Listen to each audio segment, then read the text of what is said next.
Bonjour à tous, aujourd'hui je vais vous raconter une petite histoire. L'histoire du loup qui découvrait le pays des contes.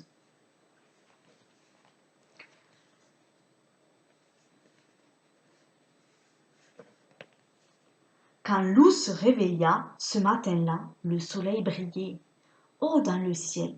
C'était un temps parfait pour le grand goûter du printemps, qui aurait lieu l'après-midi même dans la forêt. Cette année, pour le goûter, je vais faire un gâteau aux pommes, décida Loup. Le souci, c'est que je ne sais pas comment faire.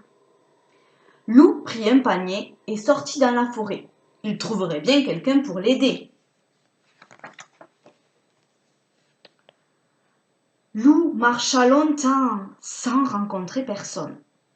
Enfin, au détour d'un sentier, il tomba nez à nez avec 3 petits cochons qui construisaient leur maison.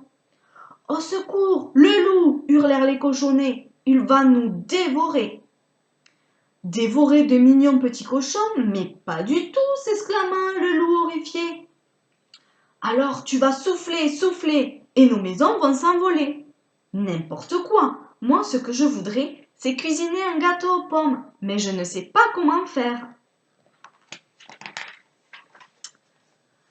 Étonnés, les 3 petits cochons se regardèrent. Et si on lui donnait la recette de Tati Rosette? Son gâteau aux pommes est le meilleur de la planète. D'accord, fit le plus sage des petits cochons, mais à une condition. Il nous aide à finir nos maisons. Le loup se mit gaiement au travail. Quand il reprit la route, il était courbaturé, mais il avait la recette de Tati Rosette. Il ne lui restait plus qu'à rassembler les ingrédients. De la farine, du beurre, des œufs, du sucre et des pommes, bien sûr. Tout en avançant, Loup pensait à son gâteau. Moelleux, fondant, sucré, délicieux. Il en avait l'eau à la bouche. D'abord, il me faut de la farine, fit Loup. Et si je demandais ici?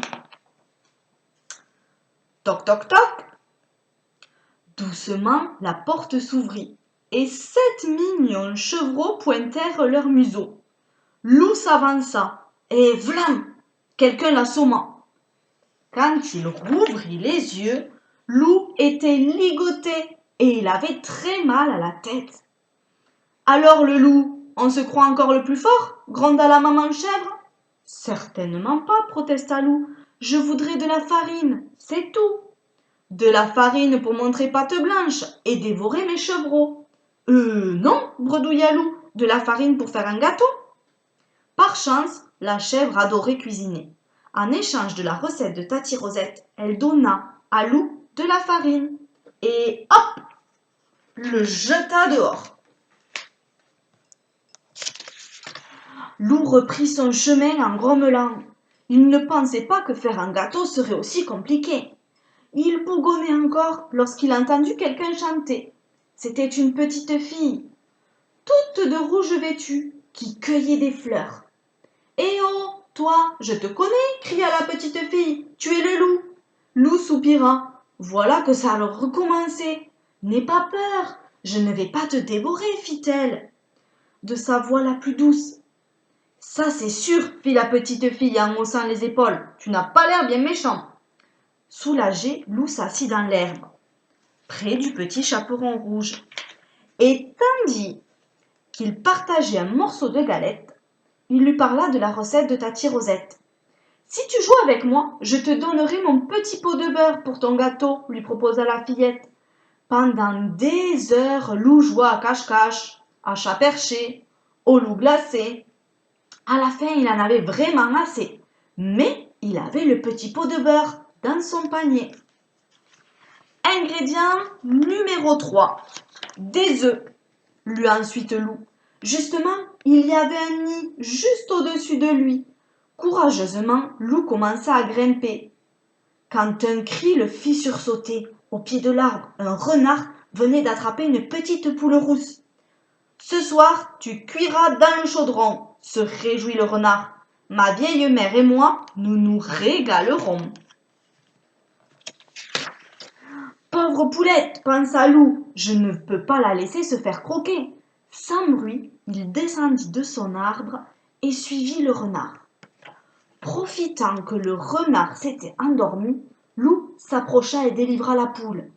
Pauvre de moi, gémit-elle, échappée au renard pour finir dans la gueule du loup. Rassure-toi, je ne vais pas te manger, lui promit Loup.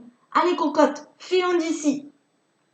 Pour remercier Loup, la petite poule rousse proposa de lui tricoter une culotte qui ferait de lui le plus coquet des loups de la forêt. Non merci, Filou, je préférerais quelques bons œufs frais. Loup se remit en route. Apparut alors devant ses yeux ébahis une jolie maisonnette, toute de pain d'épices, de sucre et de biscuits. Voilà qui tombe bien, se réjouit Loup en détachant un morceau de gouttière. J'ai besoin de sucre pour ma recette. Aussitôt, la porte s'ouvrit et une affreuse sorcière surgit.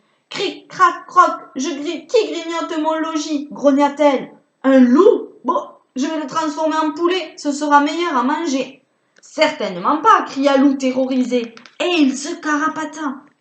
Loup courut, la sorcière à ses trousses. À bout de souffle, il arriva devant une chaumière et s'y engouffra. Bonjour mon ami, le salua Blanche-Neige. Qui te poursuit? Une sorcière. Paniqua Loup, elle veut me transformer en poulet. N'aie crainte, elle ne te trouvera pas ici. Repose-toi près de la cheminée. Tu sembles épuisé. Reconnaissant, Loup s'assit et aussitôt il s'assoupit.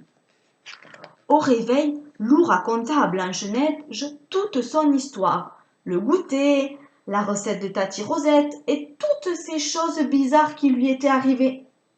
C'est parce que tu es dans la forêt des contes, lui expliqua la jeune fille. D'ailleurs, voici de belles pommes pour ton gâteau. Loup regarda les magnifiques pommes rouges avec inquiétude.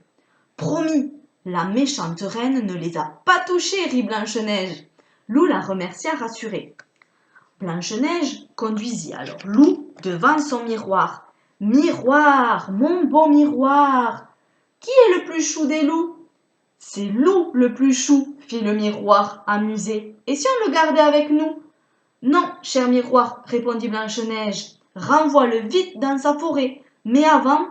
Et Blanche-Neige déposa un doux baiser sur le museau de Loup, qui se sentit rougir, partir.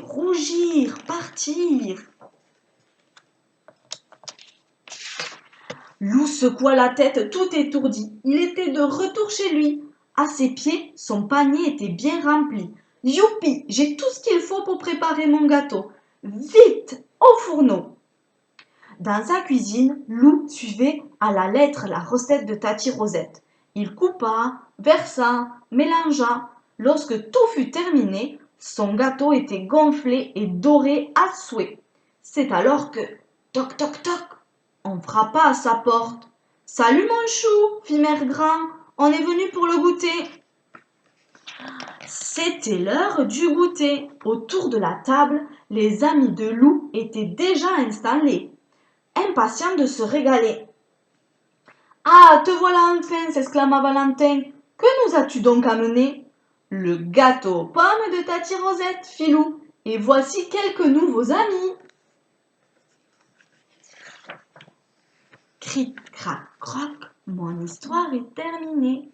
Je vais vous lire maintenant la recette de Tati Rosette. Si vous voulez vous faire un petit gâteau aux pommes, alors il vous faudra 125 g de farine, 125 g de beurre, 125 g de sucre, 3 œufs frais, 3 belles pommes et une cuillère à café de levure. En premier, il vous faudra faire fondre le beurre. Ensuite, mélangez le beurre et le sucre avec un fouet ou une fourchette. Ajoutez les œufs battus. Incorporez doucement la farine et la levure. Pelez et coupez les pommes en petits morceaux et les intégrez dans la pâte à gâteau. Versez le tout dans un moule beurré pour pas que ça accroche et faites cuire le bon gâteau à 180 degrés pendant 40 minutes. Et vous n'aurez plus qu'à vous régaler. Au revoir!